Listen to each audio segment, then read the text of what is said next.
happy Halloween, my favourite holiday of the year. From here on it's all downhill because I hate winter and being cold. So personally I'd skip to April right after October.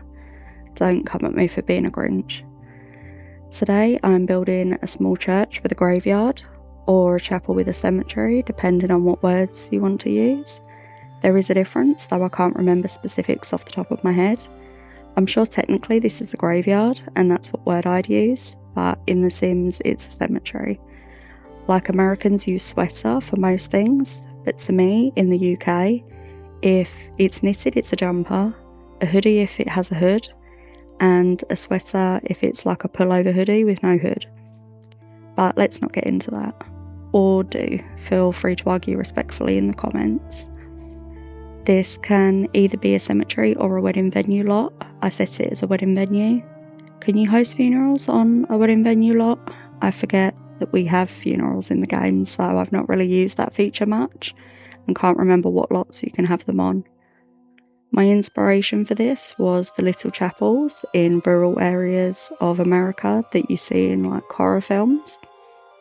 And I didn't want it to be full on creepy, but I did want it to be more gothic inside, the kind of place you'd have a nighttime vampire wedding. I think it's kind of poetic that the shape of the building is an inverted cross, which wasn't the intention, but it works. I used a lot of black inside with the contrast of the red flowers. I used minimal lighting, just the wall candles and lanterns for the vibe.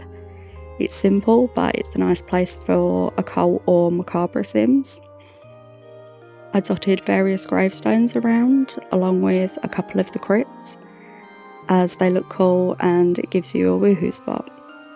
I liked the idea of a fountain surrounded by rose bushes, very gothic romance.